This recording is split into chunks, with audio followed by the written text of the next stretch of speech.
জয় গণতন্ত্রকামী মানুষকে উৎসর্গ করলেন তারেক রহমান। সব প্রতিশ্রুতি পর্যায়ক্রমে বাস্তবায়নের ঘোষণা, যে কোনো মূল্যে শান্তি শৃঙ্খলা রক্ষায় জোর। বঙ্গভবন নয়, সংসদের দক্ষিণ প্লাজায় হবে নতুন সরকারের শপথ। মঙ্গলবার সকালে এমপিদের আনুষ্ঠানিকতা, বিকেলে প্রধানমন্ত্রী ও মন্ত্রীদের চমক থাকছে মন্ত্রিসভায়। বিরোধী দল হিসেবে সংসদে কার্যকর ভূমিকা রাখবে জামাত। সরকারের গঠনমূলক সমালোচনায় গণতন্ত্র শক্তিশালী করার আশা আমিরের। জুলাইয়ের চেতনা সমুন্নত রাখার প্রত্যয়। অর্থবছরের প্রথম 7 মাসে রফতানিতে ভাটা।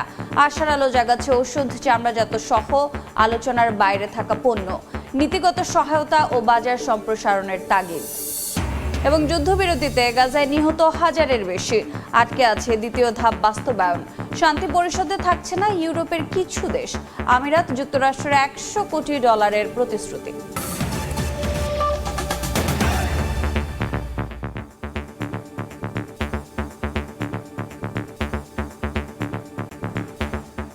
নির্বাচনের জয় গণতন্ত্রকামী মানুষকে উৎসর্গ করলেন বিএনপি চেয়ারম্যান তারেক রহমান।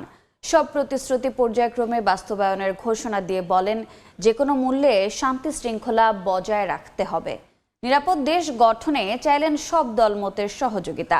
নির্বাচনে নিরঙ্কুশ জয়ের পর প্রথম সংবাদ সম্মেলনে বিএনপি চেয়ারম্যান হুঁশিয়ার করেন, কোনো অন্যায় বরদাস্ত করা হবে না। আহমেদ সালেহিনের রিপোর্ট।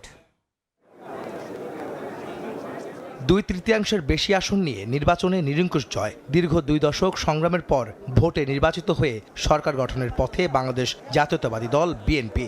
নির্বাচন পরবর্তী আনুষ্ঠানিক সংবাদ সম্মেলনে সদ্য বিজয়ী বিএনপি চেয়ারম্যান তারেক রহমান। শুরুতেই তিনি দেশের মানুষের প্রতি কৃতজ্ঞতা প্রকাশ করে ধন্যবাদ জানান সুষ্ঠু, সুন্দর ও অংশগ্রহণমূলক নির্বাচন উপহার দেয়। তারেক রহমান বলেন, এই বিজয় বাংলাদেশের মানুষের। এই বিজয় বাংলাদেশের, এই বিজয় গণতন্ত্রের, এই বিজয় গণতন্ত্রকামী জনগণের। আজ থেকে আমরা সবাই স্বাধীন। আমি দেশের সকল জনগণকে জানাই আন্তরিক অভিনন্দন। সকল প্রতিবন্ধকতা মোকাবেলা করে আমরা দেশের গণতন্ত্র প্রতিষ্ঠার পথ সুগম করেছে। এবার দেশ গড়ার পালা আমাদের। দেশ পুনর্গঠনের এই যাত্রায় আপনি, আমি, আমাদের প্রত্যেককে দায়িত্বশীল ভূমিকা পালন করতে হবে অবশ্যই। নির্বাচন সংশ্লিষ্ট সবার প্রতি কৃতজ্ঞতা জানিয়ে গণতান্ত্রিক আন্দোলনে নিজ দলের নেতাকর্মী সহ জুলাই অভ্যুত্থানে শহীদ ও আহতদের ত্যাগকে সম্মান জানান তারেক রহমান। আপনাদের স্বতঃস্ফূর্ত অংশগ্রহণের 1.5 দশকেরও বেশি সময় পর দেশে পুনরায় জনগণের সরাসরি ভোটে জনগণের কাছে জবাবদিহিমূলক সংসদ এবং সরকার প্রতিষ্ঠিত হতে যাচ্ছে। সব প্রতিশ্রুতি পর্যায়ক্রমে বাস্তবায়ন করা হবে। দেশ পরিচালনায় সব দল ও মতের মানুষের সহযোগিতা চান তারেক রহমান। বলেন, এবার জনগণের বিশ্বাস ও ভালোবাসার প্রতিদান দেওয়ার পালা। নির্বাচনে অংশগ্রহণকারী প্রতিটি গণতান্ত্রিক রাজনৈতিক দলগুলোর প্রতি আহ্বান জানাই, দেশ গঠনে আপনাদের চিন্তা ভাবনা আমাদের কাছে অত্যন্ত গুরুত্বপূর্ণ। আমাদের পথ এবং মত ভিন্ন থাকতে পারে, কিন্তু দেশের সাথে আমরা সবাই এক। আমি বিশ্বাস করি জাতীয় ঐক্য আমাদের শক্তি, বিভাজন আমাদের দুর্বলতা। নোট অফ ডিসেন্ট সহ সই করা জুলাই সনদ বাস্তবায়নে তার দল প্রতিশ্রুতিবদ্ধ বলে জানান তারেক রহমান। কয়েকটি বিষয়ে নোট অফ ডিসেন্ট দিয়ে বিএনপি জুলাই সনদেও স্বাক্ষর করেছে। আমরা জনগণের কাছে প্রতিশ্রুতিবদ্ধ, প্রত্যাশিত প্রতিটি অঙ্গীকার পর্যায়ক্রমিকভাবে বাস্তবায়ন করব ইনশাআল্লাহ। বিএনপি চেয়ারম্যান বলেন, কোনো অন্যায় বা বেআইনি কাজ বরদাস্ত করা হবে না। বিরোধ যেন প্রতিহিংসায় রূপ না নেয়, সেজন্য সবার প্রতি আহ্বান জানান তিনি। জানান, সবার জন্য আইন হবে সমান। আমার বক্তব্য স্পষ্ট, যে কোনো মূল্যে অবশ্যই শান্তি এবং শৃঙ্খলা বজায় রাখতে হবে। কোনো রকমের অন্যায় কিংবা বেআইনি কর্মকাণ্ড আমরা বরদাস্ত করব না। সাংবাদিকদের প্রশ্নের জবাবে তারেক রহমান বলেন, নির্বাচনে জিততে জনগণের মন জয় করাই ছিল বিএনপির মূল লক্ষ্য। আওয়ামী লীগ ইস্যুতেও কথা বলেন বিএনপি চেয়ারম্যান। ভারতের সাথে সম্পর্ক প্রসঙ্গে বলেন, দেশের স্বার্থ রক্ষা করাই হবে সব দেশের সাথে সম্পর্ক। 200-র বেশি আসন পাওয়ার জন্য আপনাকে কোনো ইঞ্জিনিয়ারিং করতে হইল কিনা? জনগণকে কনভিন্স করাটাই হচ্ছে আমাদের ইঞ্জিনিয়ারিং। আমাদের যে ইঞ্জিনিয়ারিংটা ছিল সেটা হচ্ছে জনগণকে আমাদের পক্ষে নিয়ে আসা। সেটাতে আলহামদুলিল্লাহ আমরা সফল হয়েছি। জনগণকে কনভিন্স করে একটি সুষ্ঠু সুন্দর পরিবেশ এনশিওর করাটাই ছিল আপনার প্রথম প্রশ্নের উত্তর। We have cleared ourselves regarding the foreign policy, which is the interest of Bangladesh and the interest of Bangladeshi people comes first. ফ্যাসিবাদের হাত থেকে দেশকে রক্ষা করতে সবাইকে ঐক্যবদ্ধ থাকার আহ্বান জানান বিএনপি চেয়ারম্যান। আর কোনো অপশক্তি যাতে দেশে ফ্যাসিবাদ কায়েম করতে না পারে, দেশকে তাবেদার রাষ্ট্রে পরিণত করতে না পারে, এজন্য আমরা সকলে ইনশাআল্লাহ ঐক্যবদ্ধ থাকবো এবং থাকতে হবে। আহমেদ সালেহীন, সময় সংবাদ, ঢাকা। বঙ্গভবন নয়, জাতীয় সংসদের দক্ষিণ প্লাজায় হবে নতুন সরকারের শপথ। মঙ্গলবার সকালে এমপিদের শপথ পড়াবেন প্রধান নির্বাচন কমিশনার। বিকেলে শপথ নেবেন প্রধানমন্ত্রী ও মন্ত্রীরা। শপথ অনুষ্ঠানের সার্বিক প্রস্তুতি নিয়েছে মন্ত্রিপরিষদ বিভাগ। মন্ত্রিসভার শপথ আয়োজনে অংশ নেবেন প্রায় 1000 অতিথি। শপথ নিতে ডাক পাওয়াদের জন্য গাড়ি প্রস্তুত সহ চলছে সার্বিক প্রস্তুতি। এরই মধ্যে নবনির্বাচিত সংসদ সদস্যদের গ্যাজেট প্রকাশ করেছে নির্বাচন কমিশন।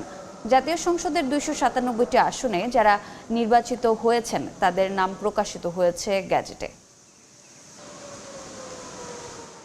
সুশাসন প্রতিষ্ঠা করে জনগণের দোরগোড়ায় সেবা পৌঁছে দিতে চৌকস মন্ত্রিসভা গঠন করবে বিএনপি। নবীন প্রবীণের সমন্বয়ে মন্ত্রিসভায় থাকবে চমক। শনিবার বিকেলে বিএনপি চেয়ারম্যান তারেক রহমানের নির্বাচনোত্তর সংবাদ সম্মেলনে যোগ দিয়ে দলের জ্যেষ্ঠ নেতারা আরও জানান, চ্যালেঞ্জ মোকাবেলা করে জনগণের আকাঙ্ক্ষা পূরণের সক্ষম ব্যক্তিরাই স্থান পাবেন মন্ত্রিসভায়। 2/3 বেশি আসনে জয়ী হয়ে সংসদে নিরঙ্কুশ সংখ্যাগরিষ্ঠতা নিয়ে সরকার গঠন করতে যাচ্ছে বিএনপি। মন্ত্রিসভায় কারা আসছেন তা নিয়ে আগ্রহ সব মহলে। অবশ্যই চমক থাকবে। দলের স্থায়ী কমিটির সদস্য নজরুল ইসলাম খান জানান, জনগণের আকাঙ্ক্ষা পূরণের সক্ষম ব্যক্তিদের নিয়ে মন্ত্রিসভা গঠন করবে বিএনপি। বাংলাদেশের মানুষ যে পরিবর্তনের আকাঙ্ক্ষা ধারণ করছিল, বিএনপির মধ্যে সেই পরিবর্তন পূরণের একটা সম্ভাবনা দেখে বিএনপিকে বিজয়ী করেছে। বিএনপি আগামী দিনের সরকার হবে জনগণের আকাঙ্ক্ষা পূরণের জন্য। যেমন উপযোগী সরকার দরকার, যেমন যোগ্য এবং অভিজ্ঞ সরকার দরকার, আমার ধারণা সেরকম সরকার হবে। স্থায়ী কমিটির আরেক সদস্য ডাক্তার AZM জাহিদ হোসেন জানান, মন্ত্রিসভায় থাকবে নবীন ও প্রবীণের সমন্বয়। নিশ্চয়ই এমন একটি চৌকস মন্ত্রিসভা হবে যেটি দেশের মানুষের আশা আকাঙ্ক্ষা অর্থাৎ সবার আগে বাংলাদেশ, নতুন বাংলাদেশ এবং সুশাসনের বাংলাদেশ প্রতিষ্ঠা করার জন্য তারেক রহমানের নেতৃত্ব দিবে এবং দেশের মানুষের সেবা করবে। বিএনপি মহাসচিব জানান, চমক থাকবে তারেক রহমানের মন্ত্রিসভায়। এটা বড় মুশকিল, এখনই চমকের কথা বলা যাবে না, তবে নতুন পরিবর্তনের চমক তো দেখা যাবেই। সোমবার সংসদ সদস্য ও মন্ত্রীদের শপথ গ্রহণের প্রস্তুতি নিচ্ছে মন্ত্রিপরিষদ বিভাগ। মুরসালিন হক জুনায়েদ, সময় সংবাদ, ঢাকা। কেমন হবে নতুন প্রধানমন্ত্রী তারেক রহমানের মন্ত্রিসভা তা নিয়ে চলছে নানা জল্পনা। সামনে আসছে অনেকের নাম। ইঙ্গিত মিলছে অভিজ্ঞ ও তারুণ্যের সমন্বয়ে হতে পারে নতুন মন্ত্রিসভা। একক এলাকা নয়, মন্ত্রিসভায় আঞ্চলিক ভারসাম্য রাখতে চায় বিএনপি। বিস্তারিত তুলে ধরছেন ফারুক ভুঁইয়া রবিন। ত্রয়োদশ জাতীয় সংসদ নির্বাচনে 2/3 সংখ্যাগরিষ্ঠতা নিয়ে 2 দশক পর সরকার গঠন করতে যাচ্ছে বিএনপি।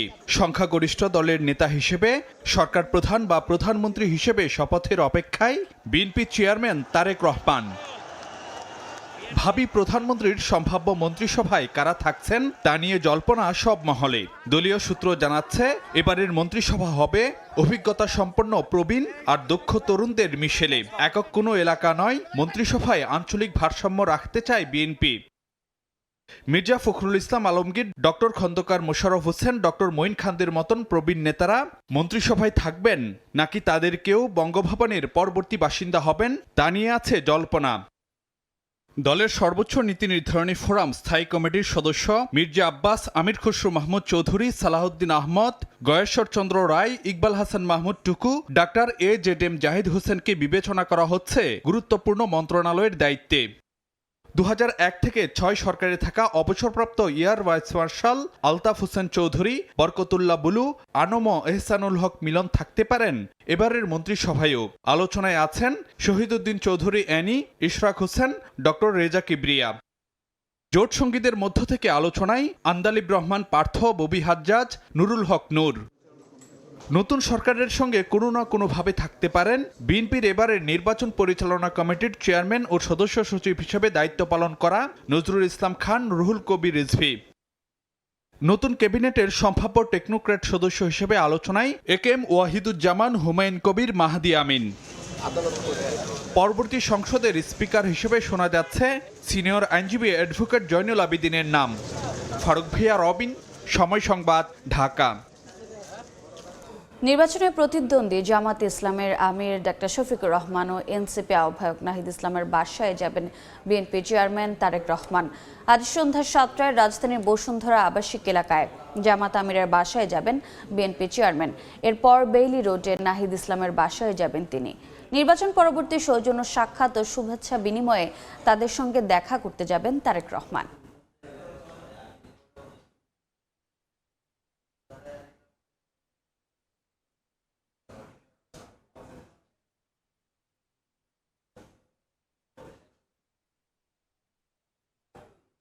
বিরোধী দল হিসেবে সংসদে কার্যকর ভূমিকা রাখবে জামাত। জনগণের ক্ষমতায়নে সরকারের গঠনমূলক সমালোচনা করবে বলে জানিয়েছেন দলটির আমির ডাক্তার শফিকুর রহমান। বলেন, জুলাইয়ের চেতনা সমুন্নত রাখতে এবং নাগরিক অধিকার আদায়ে অগ্রণী ভূমিকা রাখবে তার দল। বিস্তারিত শফিক মুন্সির প্রতিবেদনে। গণঅভ্যুত্থানের পর প্রথম জাতীয় নির্বাচন, অংশগ্রহণমূলক এমন নির্বাচনের দাবিতেই দীর্ঘ 1.5 দশক রাজনৈতিক লড়াই করেছে বাংলাদেশ জামায়াত ইসলামী। হিসেব অনুযায়ী নির্বাচনে 68 আসনে জয়ী হয়েছে দলটির প্রার্থীরা। মোট 77 আসনে বিজয় লাভ করেছে জামায়াত নেতৃত্বাধীন 11 দলীয় জোট। নির্বাচনী ফলাফল প্রকাশের পর সময় সংবাদের মুখোমুখি হন জামায়াত আমির। জানান, দল নিয়ে তার আগামী দিনের পরিকল্পনার কথা। বলেন, জনগণের কণ্ঠস্বর হয়ে সংসদে ভূমিকা রাখবে জামায়াত। সরকারের গঠনমূলক সমালোচনা করে শক্তিশালী করবে গণতন্ত্র। যেহেতু আমাদের সরকার গঠনের এবার অন্তত সে সম্ভাবনা নাই, সবাই বুঝতেছি। রেজাল্টের রক্তক্ষরণ হচ্ছে, জনগণ ভোট দিয়েছে আমাদেরকে, কিন্তু ফল চলে গেছে অন্যদিকে। এটা তো একেবারেই পরিষ্কার। দেশের বৃহত্তর স্বার্থে আমরা মনে করি যে যেটুকু আমরা পেয়েছি এইটা দিয়ে আমরা দেশের সেবা করতে পারবো এবং উদাহরণ আমরা সেট করতে পারবো। তাতে জনগণ বুঝতে পারবে যে সত্যিকার অর্থে কাদের প্রয়োজন তাদের জন্য। জামাত হবে বিবেক পরিচালিত বিরোধী দল, জামাত হবে জনবান্ধব বিরোধী দল, জামাত হবে দেশপ্রেমিক বিরোধী দল। আমরা দেশের স্বার্থে যদি সরকার কোনো উদ্যোগ নেয় আমরা সমর্থন করব। আবার যদি দেশ এবং জনগণের স্বার্থ বিঘ্নিত হয়, আমরা কোনোদিন তর্কবাহকগিরি করি নাই, আমরা করব না। আমরা সেখানে জনগণকে সাথে নিয়ে সংসদের ভিতরে এবং বাইরে আমরা আওয়াজ তুলব। সংসদে গেলেও সরকারের অতিরিক্ত কোনো সুবিধা নেবে না জামায়াতের এমপিরা। স্থানীয় জনগণের পাশে থেকে এলাকার উন্নয়নে নিজেদের উজাড় করে দেবে বলেও জানান ডাক্তার শফিকুর রহমান। আমাদের নৈতিক যে দায়িত্ব, দেশবাসীর প্রতি যে দায়বদ্ধতা আছে, বিরোধী দল তো দায়বদ্ধতা মুক্ত নয়। হয়তো সরকারি সুযোগ সুবিধা, সিদ্ধান্ত গ্রহণ, বাস্তবায়ন এগুলো অনেক কিছু আমাদের হাতে থাকবে না, কিন্তু তারপরেও জনগণের জন্য কাজ করার সুযোগ তো আমাদের থাকবে। আমাদের 1 নম্বর অগ্রাধিকার হচ্ছে জনগণ, 2 নম্বর অগ্রাধিকার হচ্ছে জনগণ, 3 নম্বর অগ্রাধিকার জনগণ। জনগণকে নিয়েই আমাদের সব কিছু হবে ইনশাআল্লাহ। আমরা আগেই বলেছি আমাদের ইশতেহারে বক্তব্যে যে আমরা এমন বক্তব্য দিব না যেটা আমরা মানতে পারবো না বা মানব না। আমরা যা বলেছি ইনশাআল্লাহ আমরা এটা মানব উইথ ফুল কনফিডেন্স। যে কোনো ধরনের প্রতিহিংসা বর্জন করে দেশের সকল নাগরিকদের শান্তিপূর্ণ সহাবস্থান নিশ্চিতে জামায়াত ভূমিকা রাখবে বলেও প্রত্যয় ব্যক্ত করেন দলটির প্রধান। ভালো কাজে আমাদের সমর্থন, মন্দ কাজে আমাদের প্রতিবাদ। শফিক মুন্সি, সময় সংবাদ, ঢাকা। সকালের সময় আরও থাকছে। ময়মনসিংহের 11টি আসনের সবগুলোতে নতুন মুখ। এলাকাবাসীর প্রত্যাশা পূরণে কাজ করবেন জয়ীরা, আশা সাধারণ মানুষের। ঐক্যবদ্ধ থেকে কাজ করার অঙ্গীকার। আবারও ভূমিধস বিজয় বিএনপির দুর্গ বন্দর নগরী চট্টগ্রামে। বিভাগের 58টির মধ্যে 50 আর জেলার 16টির মধ্যে 14টি আসন দখলে রাখে দাপটের সঙ্গে। প্রার্থী বাছাই ও গণমানুষের কাছে পৌঁছাতে পারায় দীর্ঘ 15 বছর পরও ঘাঁটি পুনরুদ্ধারে সক্ষম দলটি, এমনটাই বলছেন বিশেষ ক্যামেরায় শফিকুল আলমের প্রতিবেদন।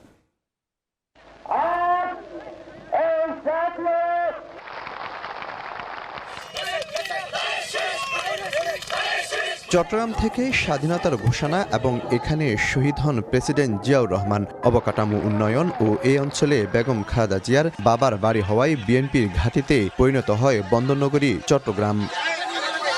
1991, 96, 2001 এবং 2008 সালে জাতীয় সংসদ নির্বাচনে চট্টগ্রাম বিভাগের আসনগুলো দাপটের সঙ্গে দখলে ছিল বিএনপির।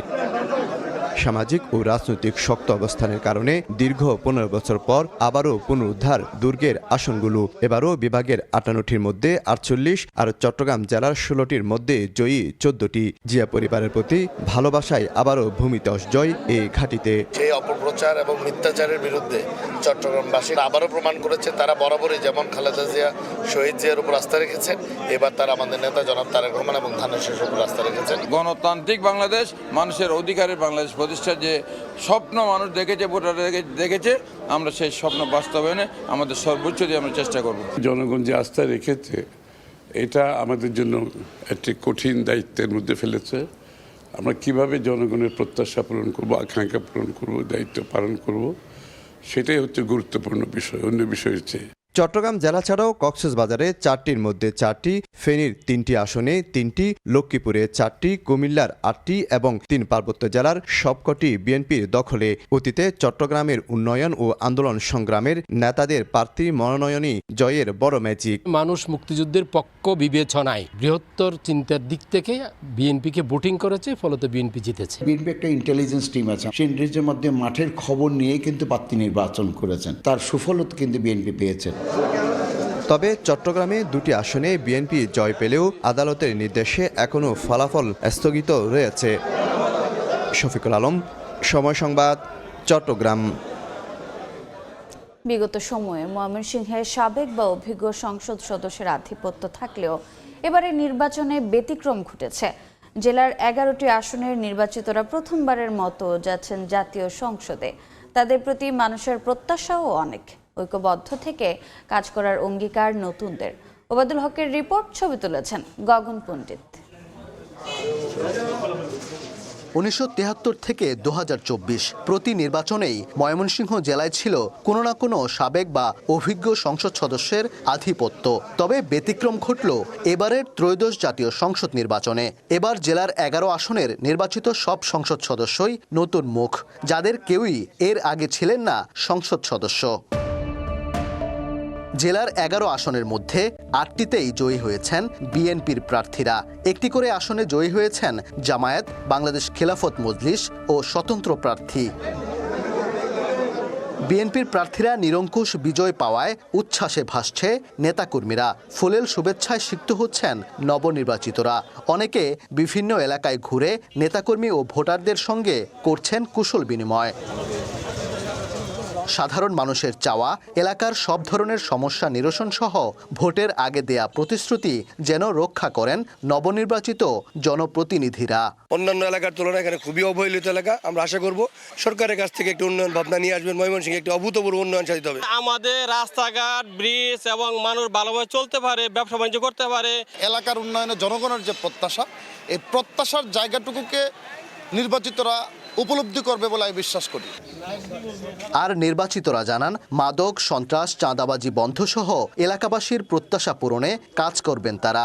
অঙ্গীকার, প্রতিহিংসার রাজনীতি পরিহার করে প্রতিষ্ঠা করা হবে উন্নয়ন ও সুশাসন।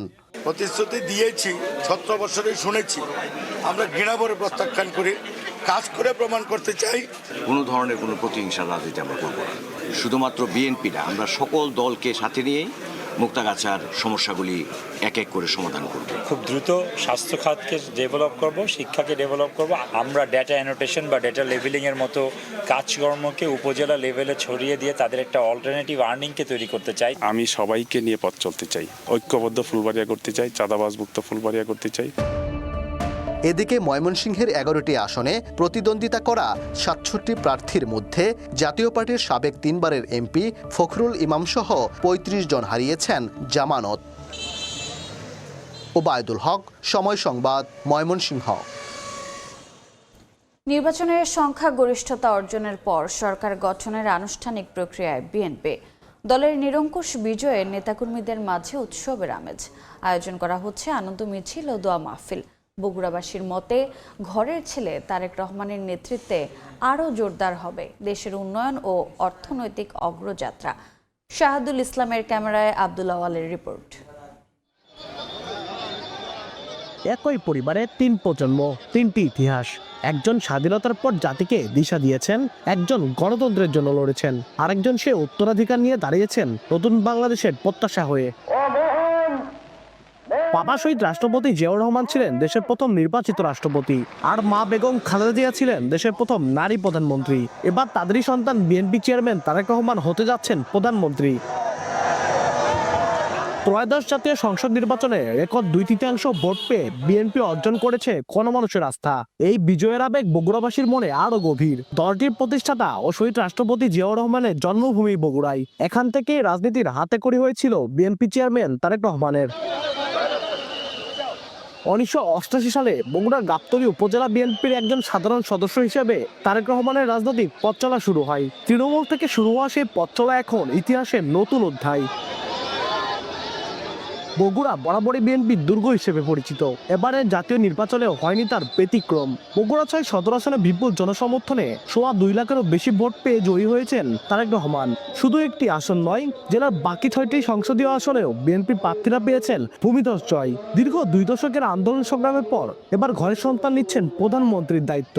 আর দীর্ঘ 3 যুগ পর দেশ পাচ্ছে পুরুষ প্রধানমন্ত্রী। তাই তো উচ্ছ্বাসের কমতি নেই বগুড়াবাসীর। নবনির্বাচিত প্রধানমন্ত্রীর কাছে আমাদের এই প্রার্থনা যাতে দেশটা সুশৃঙ্খলভাবে এগিয়ে যায়। বগুড়ার যে উন্নয়ন 17 বছর ধরে বঞ্চিত আসলো, সেই জিনিসগুলো আমরা চাই যে তার হাত ধরেই এবার ঠিক হবে।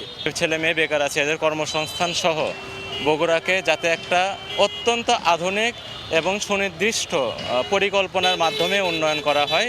বিএনপি ও সুশীল সমাজের প্রতিনিধিরা বলছেন, বিএনপি চেয়ারম্যান তারেক রহমানের প্রধানমন্ত্রী নির্বাচিত হওয়ার মধ্য দিয়ে ঘুচে যাবে বগুড়াবাসীর দীর্ঘ 2 দশকের রাজনৈতিক বঞ্চনার গল্প। আমাদের বগুড়ার সন্তান বাংলাদেশের জনগণের প্রত্যাশা অনুযায়ী দেশ পরিচালনা করবে। আমাদের যে সমস্যাগুলো রয়েছে সেটাই আমরা ইনশাল্লাহ তার সহযোগিতায় সমাধানের চেষ্টা করব। বগুড়ার পাশাপাশি সারা দেশে উনি সুষম বন্টন করবেন, উন্নয়নটা সুষম সমানভাবে দেখবেন, যাতে সবারই উন্নয়নটাতে যাতে কোনো প্রশ্নবিদ্ধ না হয়। নির্বাচনী প্রচারণায় বগুড়া এসে নিজেরও বিএনপির প্রার্থীদের দায়িত্বটুকু সাধারণ মানুষদের হাতেই তুলে দিয়েছিলেন তারেক রহমান। কথা রেখেছেন বগুড়াবাসীও। তারেক রহমান ও তার দল বিএনপিকে সবটুকু উজাড় করে ব্যালটের মাধ্যমে প্রমাণ দিয়েছেন ভালোবাসার। আব্দুল আউয়াল, সময় সংবাদ, বগুড়া। টানা ছুটি শেষে কর্মস্থলে ফিরছেন মানুষ। এ নিয়ে সর্বশেষ খবর জানাতে মানিকগঞ্জের পাটুরিয়া ঘাটে আছেন সহকর্মী মোহাম্মদ ইউসুফ আলী। সরাসরি যাচ্ছি তার কাছে। ইউসুফ, এই সাপ্তাহিক ছুটি এবং ভোট প্রদানের পর এখন কিন্তু এদেশের জনগণ বা দক্ষিণ পশ্চিম অঞ্চলের মানুষ কিন্তু ছুটছে তার কর্মস্থলে। একদম শেষ সময় যদি বলি, এখন আসলে 10টা বা 9টার সময় অফিস আদালত খুলে যাবে যেহেতু সাপ্তাহিক ছুটির পর। সেই জন্য কিন্তু আমরা বেশ সকাল থেকেই দেখছি যে এখানে কিন্তু যে কটা লঞ্চ এসে পৌঁছিয়েছে, প্রত্যেকটা লঞ্চে উপচে পড়াটা আমরা ভিড় লক্ষ্য করেছি এবং কিটে এসেই কিন্তু তাড়াহুড়া করে তারা চলে যাচ্ছে। আপনি দেখছেন পাটুরিয়া ঘাটে কিন্তু বেশ যানবাহন রয়েছে, যার জন্য তাদের এখানে অপেক্ষা করতে হচ্ছে না। অন্যদিকে আমরা যেটা এখন পর্যন্ত জেনেছি, আমরা ভোটার বা যারা যাত্রী রয়েছে তাদের সাথে কথা বলেছি। তারা বলছেন যে দীর্ঘ সময় যারা উৎসাহ উদ্দীপনার মধ্যে ভোট প্রদান করে স্বজনদের সাথে কিন্তু কাটিয়ে তারা একটা উল্লাস মুখে তারা কিন্তু তাদের কর্মমুখে ফিরছেন। এবং পাটুরিয়া ঘাট এলাকাতে কিন্তু বেশ যানবাহন অপেক্ষায় রয়েছে, অর্থাৎ যে যানজট বা ভোগান্তি কিন্তু একদমই ঘাট এলাকাতে নেই। এবং কি মহাসড়কগুলোতেও কিন্তু কয়েকদিনের যাত্রা একদম শেষ সময় কিন্তু ওই রকম ভিড় ভাট্টা আমরা লক্ষ্য করি না এবং যানজটে কোনো ভোগান্তি নেই। এক কথায় বলতে গেলে যারা এই রোডগুলো ব্যবহার করছে এবং মহাসড়ক ব্যবহার করছে তারা বলছেন যে এই সময়টা কিন্তু অতিরিক্ত ভাড়াও কিন্তু কেউ নিচ্ছে না, যার জন্য কিন্তু সময়টা খুব ভালো তাদেরকে যাচ্ছে এবং যাত্রাও এইটা সকালবেলা তাদেরকে শুভ হচ্ছে। সব কিছু মিলে আমরা বলতে পারি যে এই যে সময়টা চলছে পাটুরিয়া, দৌলতদিয়া এবং আরিচা কাজিরহাট রোডে যে কটি ফেরি এবং লঞ্চ রয়েছে সবগুলো ফেরি এবং লঞ্চ কিন্তু আসলে এই মুহূর্তে বিআইডব্লিউটিসি এবং টি এর সাথে কথা বলেছি। তারা বলছেন যে তারা নিয়োজিত রেখেছেন, তারা কিন্তু অনেকটাই দাবি করছেন যে এই যে যাত্রাটা অর্থাৎ ফিরতি যাত্রা তারা সম্পূর্ণ করার জন্য তারা কিন্তু অনেকের ছুটি বাতিল করেছে। সব কিছু মিলে পাটুরিয়া, দৌলতদিয়া এবং আরিচা কাজিরহাট রোডে 22টি ফেরি এবং 33টি লঞ্চ এখন পর্যন্ত এই যাত্রী পারাপারে নিয়োজিত রয়েছে। এই ছিল আমার কাছে পাটুরিয়া ঘাট থেকে সর্বশেষ তথ্য। সরাসরি যুক্ত ছিলাম মানিকগঞ্জের পাটুরিয়া ঘাটে। অর্থ বছরের প্রথম 7 মাসের রফতানিতে ভাটা পড়লেও আশার আলো জাগিয়েছে আলোচনার বাইরে থাকা বেশ কিছু পণ্যের ঊর্ধ্বমুখী প্রবণতা। প্রকৌশল, বাইসাইকেল, ওষুধ, জাহাজ, চামড়াজাত এবং কৃষিভিত্তিক নতুন পণ্যের রফতানি প্রবৃদ্ধি বাজার বৈচিত্র্যের ইঙ্গিত দিচ্ছে বলে মনে করছেন অর্থনীতিবিদরা। দীর্ঘমেয়াদী ও টেকসই প্রবৃদ্ধির জন্য নীতিগত সহায়তা আর বাজার সম্প্রসারণ অব্যাহতের তাগিদ দিচ্ছেন তারা। ফরহাদুর রহমানের রিপোর্ট। রফতানি উন্নয়ন ব্যুরো ইপিবির তথ্য, চলতি 2025-26 অর্থ বছরে জুলাই থেকে জানুয়ারি পর্যন্ত সময়ে বাংলাদেশের পণ্য রফতানি আয় দাঁড়িয়েছে 28.41 বিলিয়ন মার্কিন ডলার, যা আগের অর্থ বছরের একই সময়ের তুলনায় প্রায় 2% কম। মোট রফতানি কমলেও আশার আলো, সচরাচর আলোচনার বাইরে থাকা বেশ কিছু খাতের পণ্যের ঊর্ধ্বমুখী রফতানি প্রবণতা। অর্থ বছরের প্রথম 7 মাসে সবচেয়ে বড় ইতিবাচক চমক এসেছে প্রকৌশল পণ্য থেকে। খাতটির রফতানি বেড়েছে প্রায় 26%, আয় হয়েছে 36 কোটি 94 লাখ মার্কিন ডলার, যার মধ্যে রয়েছে বৈদ্যুতিক সরঞ্জাম, কপার ওয়্যার ও যন্ত্রাংশ। একই সঙ্গে বাইসাইকেল রফতানিতেও রেকর্ড প্রবৃদ্ধি হয়েছে। গত বছরের একই সময়ের তুলনায় এই খাতে আয় বেড়েছে 31% বেশি, রফতানি হয়েছে 8 কোটি মার্কিন ডলারেরও বেশি।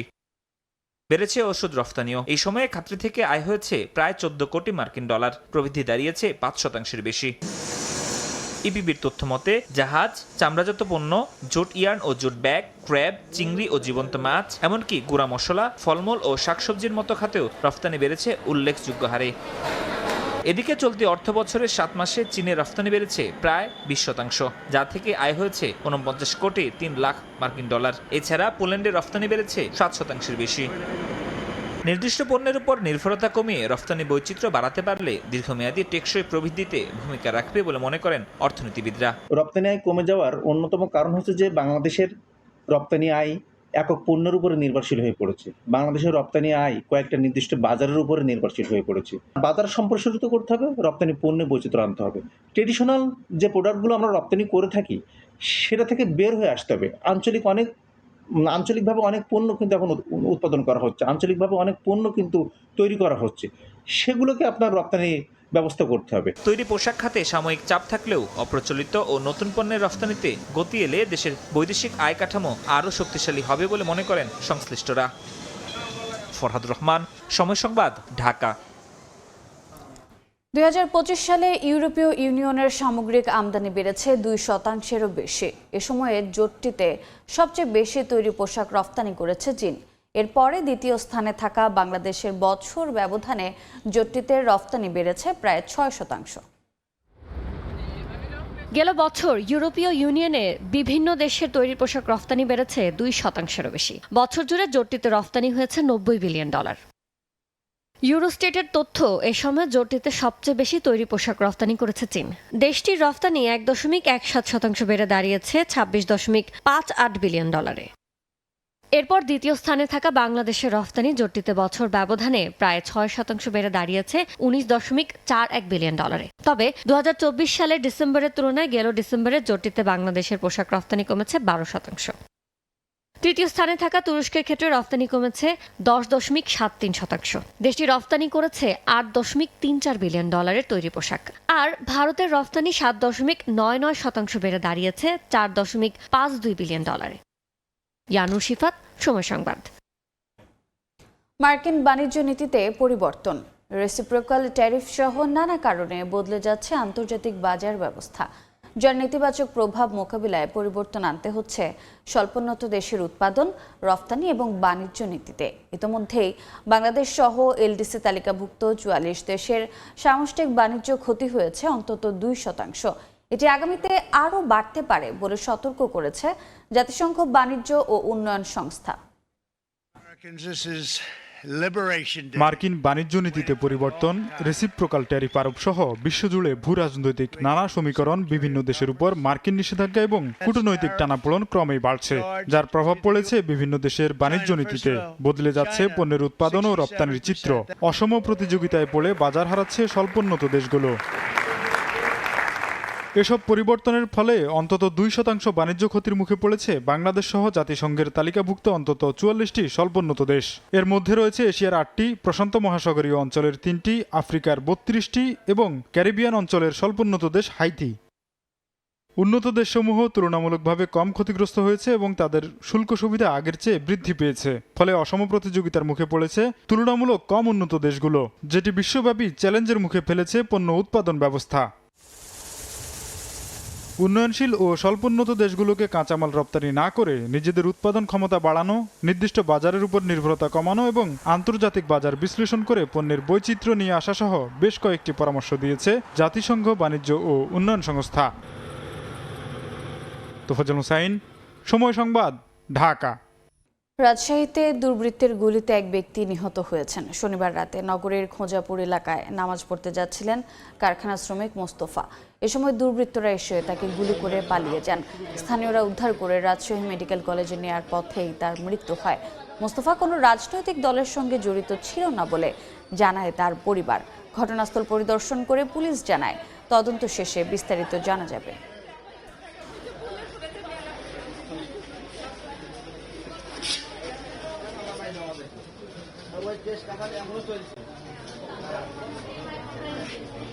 আমার ভাইটাকে আসতে লেগে কেটে মারি ফেলেছে, গুলি করেছে বলে। কারা নাকি মনে করেন পিস্তল নিয়ে আর আগে যে গ্যাঞ্জাম হয়েছে দেও, ওরা নাকি কালকে পিস্তল সব দেখাইছে। তো আজকে মনে করেন যাই হোক ওরা টার্গেট করে রাখছিল যে মারার জন্য। কে বা কাহারা এই ঘটনার সাথে জড়িত বা কি কারণে জড়িত এটা আমরা এখনো জানতে পারি নাই, তবে আমাদের তদন্ত অব্যাহত আছে। ত্রয়োদশ জাতীয় সংসদ নির্বাচনকে কেন্দ্র করে পর্যটক শূন্য বান্দরবান। তবে শিগগিরই আবারও পর্যটকের পদচারণায় সৌন্দর্যের নগরী মুখর হয়ে উঠবে বলে আশা সংশ্লিষ্টদের। পাহাড়ের সৌন্দর্য দেখতে সারা বছর দেশের বিভিন্ন প্রান্ত থেকে ছুটে আসেন পর্যটকরা। তবে নির্বাচন উপলক্ষে টানা 4 দিনের পর্যটন নিষেধাজ্ঞা দেয় প্রশাসন। এতে অনেকেই বাতিল করেন আগাম বুকিং। ফাঁকা হয়ে যায় বান্দরবানের হোটেল, মোটেল ও রিসোর্টগুলো। আর্থিক ক্ষতির মুখে পড়েন সংশ্লিষ্ট ব্যবসায়ীরা। তবে শান্তিপূর্ণ নির্বাচন শেষ হওয়ায় আবারও পর্যটকের পদচারণায় মুখর হয়ে উঠবে এ জেলা, এমনটাই আশা তাদের।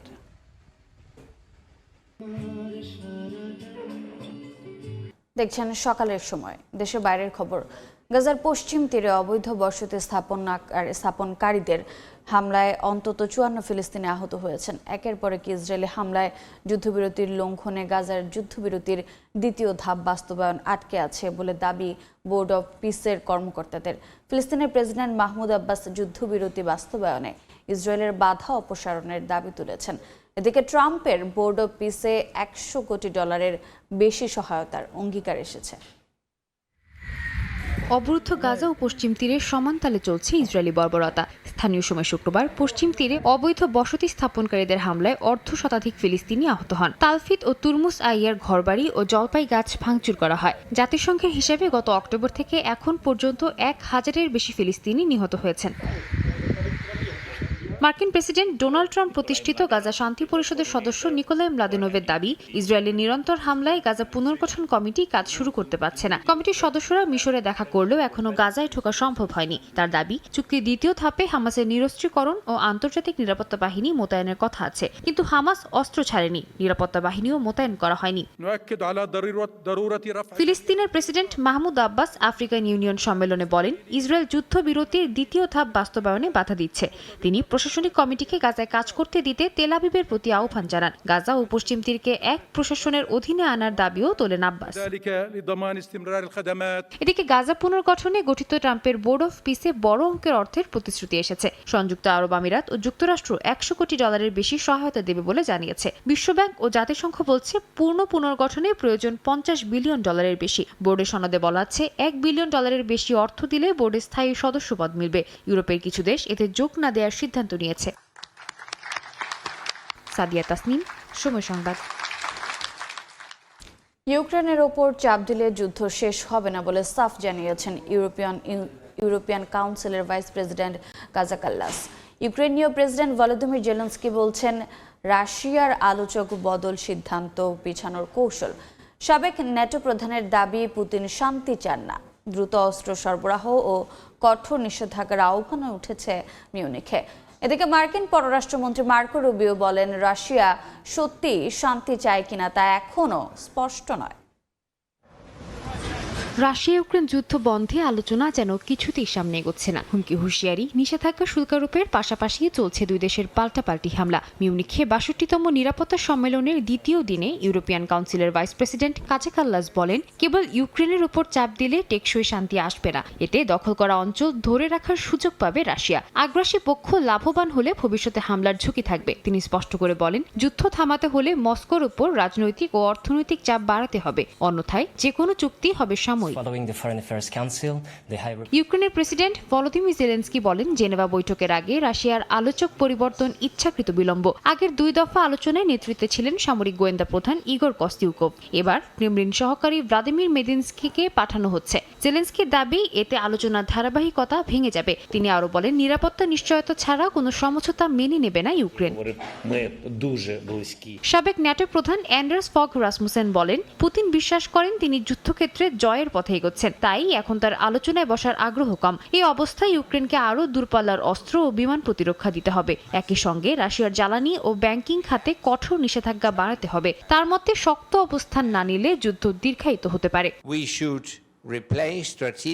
এদিকে মার্কিন পররাষ্ট্রমন্ত্রী মার্কো রুবিও বলেন, রাশিয়া সত্যিই শান্তি চায় কিনা তা স্পষ্ট নয়, তবে পরিস্থিতি যাচাই করে দেখছে হোয়াইট হাউস। যুক্তরাষ্ট্র নতুন করে রাশিয়ার তেলের উপর নিষেধাজ্ঞা দিয়েছে। ভারতের সঙ্গে আলোচনায় অতিরিক্ত রুশ তেল না কেনার প্রতিশ্রুতি পাওয়া গেছে বলেও জানান তিনি। একই সঙ্গে পার্ল প্রোগ্রামের আওতায় ইউক্রেনে অস্ত্র বিক্রি অব্যাহত আছে। রুবিওর ভাষায়, সময় ক্ষেপণের সুযোগ দেয়া হচ্ছে না। সাদিয়া তাসনিম, সময় সংবাদ। ইরানে কয়েক সপ্তাহ ব্যাপী সামরিক হামলার প্রস্তুতি নিচ্ছে যুক্তরাষ্ট্র। প্রেসিডেন্ট ডোনাল্ড ট্রাম্প নির্দেশ দিলে অভিযান শুরু হতে পারে এমন তথ্য দিয়েছে মার্কিন কর্মকর্তারা। মধ্যপ্রাচ্যে অতিরিক্ত বিমানবাহী রণতরী ও সেনা মোতায়েনের মধ্যেই কূটনৈতিক আলোচনায় নতুন চাপ তৈরি হয়েছে। পরিস্থিতি আগের যে কোনো সংঘাতের চেয়ে গুরুতর রূপ নিতে পারে বলে আশঙ্কা অনেকের। বার্তা সংস্থা রয়টার্সকে 2 মার্কিন কর্মকর্তা জানিয়েছেন, দীর্ঘমেয়াদী সামরিক অভিযানের সম্ভাবনা মাথায় রেখে প্রস্তুতি নিচ্ছে পেন্টাগন। ট্রাম্পের নির্দেশ পেলেই হামলা শুরু হবে। ইতোমধ্যে মধ্যপ্রাচ্যে একটি বিমানবাহী রণতরীর নেতৃত্বে নৌবহর পাঠানো হয়েছে। সঙ্গে আরও একটি রণতরী, অতিরিক্ত সেনা, যুদ্ধবিমান ও গাইডেড মিসাইল ডেস্ট্রয়ার মোতায়েনের প্রক্রিয়া চলছে। গত সপ্তাহে ওমানের রাজধানী মাস্কটে যুক্তরাষ্ট্র ও ইরানের কূটনৈতিকদের বৈঠক হয়। তেহরানের পারমাণবিক কর্মসূচি নিয়ে আলোচনার পুনরুজ্জীবনের চেষ্টা চলছে। তবে বৈঠকের আগেই সামরিক শক্তি জড়ো করায় উত্তেজনা বেড়েছে। নর্থ ক্যারোলাইনায় সেনাদের উদ্দেশ্যে ট্রাম্প বলেন, ইরানের সঙ্গে চুক্তি কঠিন হয়ে পড়েছে এবং কখনো কখনো ভয় তৈরি করাই একমাত্র উপায়। গত বছরের মিডনাইট হ্যামার অভিযানে মার্কিন স্টেলথ বোমারু বিমান সরাসরি যুক্তরাষ্ট্র থেকে উড়ে ইরানের পারমাণবিক স্থাপনায় হামলা চালায়। জবাবে ইরান কাতারে একটি মার্কিন ঘাঁটিতে সীমিত পাল্টা হামলা করে। তবে এবার পরিকল্পিত অভিযান আগের চেয়ে অনেক বেশি জটিল হতে পারে এমন ইঙ্গিত দিয়েছেন কর্মকর্তারা। শুধু পারমাণবিক স্থাপনা নয়, রাষ্ট্রীয় ও নিরাপত্তা অবকাঠামোও লক্ষ্যবস্তু হতে পারে। ইরান হুঁশিয়ার করেছে, তাদের ভূখণ্ডে হামলা হলে মধ্যপ্রাচ্যে থাকা যে কোনো মার্কিন ঘাঁটি লক্ষ্যবস্তুতে পরিণত হবে। জর্ডান, কুয়েত, সৌদি আরব, কাতার, বাহরাইন, সংযুক্ত আরব আমিরাত ও তুরস্কে যুক্তরাষ্ট্রের সামরিক উপস্থিতি রয়েছে। ওয়াশিংটনে ট্রাম্পের সঙ্গে বৈঠকে ইসরায়েলের প্রধানমন্ত্রী বিনিয়ামিন নেতানিয়াহু বলেছেন, ইরানের সঙ্গে কোনো চুক্তিতে ইসরায়েলের নিরাপত্তা অগ্রাধিকার পেতে হবে। আর তেহরান বলছে, নিষেধাজ্ঞা প্রত্যাহারের শর্তে তারা পারমাণবিক কর্মসূচি সীমিত করতে প্রস্তুত। তবে ক্ষেপণাস্ত্র কর্মসূচি আলোচনার অংশ হবে না। বরকতুল্লাহ, সময় সংবাদ। সাইবেরিয়ার কারাগারে ডার্ট ব্যাঙের বিষ দিয়ে হত্যা করা হয় রাশিয়ার বিরোধী নেতা আলেক্সেই নাভালনিকে, দাবি ব্রিটেনের। নাভালনির মৃত্যুর 2 বছর পর তার দেহ থেকে সংগ্রহ করা নমুনা বিশ্লেষণ করে ব্রিটিশ পররাষ্ট্র দপ্তর দাবি করছে এপিবাটিডিন নামের এক প্রাণঘাতী টক্সিনের উপস্থিতি মিলেছে। মিউনিক সিকিউরিটি কনফারেন্সে ব্রিটিশ পররাষ্ট্রমন্ত্রী ইভেট কুপার বলেন, রাশিয়া নাভালনিকে রাজনৈতিক হুমকি হিসেবে দেখত এবং এই ধরনের বিষ প্রয়োগ তারই প্রমাণ। সম্মেলনে তিনি নাভালনির স্ত্রী ইউলিয়া নাভালনির সঙ্গেও সাক্ষাৎ করেন। দুর্নীতি বিরোধী আন্দোলন ও রুশ সরকারের কঠোর সমালোচক নাভালনি 2024 সালের 16 ফেব্রুয়ারি সাইবেরিয়ার কারাগারে মারা যান।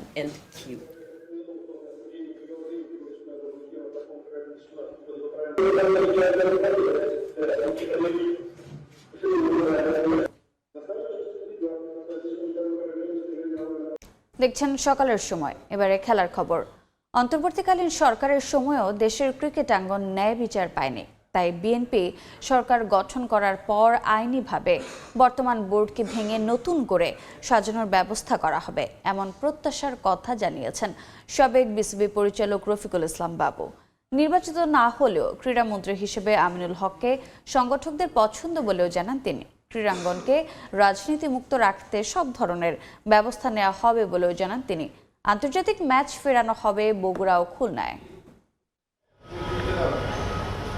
রাজনৈতিক পালাবদলের সঙ্গে পাল্টে যায় দেশের ক্রীড়াঙ্গনের চিত্র। 2024 5 আগস্ট পরবর্তী সময়েও দেখা গেছে তেমনটা। নতুন করে সরকার গঠন করতে যাচ্ছে বাংলাদেশ জাতীয়তাবাদী দল বিএনপি। তাদের কাছে ক্রীড়াঙ্গনেরও প্রত্যাশা অনেক। টালমাটাল দেশের ক্রিকেটাঙ্গন। গেল বিসিবি নির্বাচনে উঠেছিল নানা অনিয়মের অভিযোগ, যে কারণে অনেক সংগঠকই অবৈধ বলছে বর্তমান বোর্ডকে। বন্ধ আছে বেশিরভাগ ঘরোয়া লীগ। এমন পরিস্থিতিতে বিসিবি নিয়ে কি সিদ্ধান্ত নিতে পারে বিএনপি? জাতীয়তাবাদী এই ক্রীড়া সংগঠক বলছেন সবকিছুই হবে আইনি লড়াইয়ের মধ্য দিয়ে। আদালতে এই বোর্ডের এগেনস্টে রিট করা আছে এবং এটা বিচারাধীন। ক্রিকেট অঙ্গনে যে এখন বিশৃঙ্খলা, সেটা ফিরিয়ে আনার জন্য ইনশাল্লাহ আমাদের সবাই কাজ করবে। 6 অক্টোবরের পরে আমরা কিন্তু সঠিক বিচার পাইনি। আমরা এখন চেয়েছি যে সঠিক বিচারের অপেক্ষায় আছি এবং এটা আদালতেই ফয়সালা করবে এই বোর্ডের ভবিষ্যৎ। অনেকের ধারণা ছিল বিএনপি সরকার গঠন করলে ক্রীড়ামন্ত্রী হবেন সাবেক ফুটবলার আমিনুল হক, তবে ভোটের লড়াইয়ে হেরে গেছেন তিনি।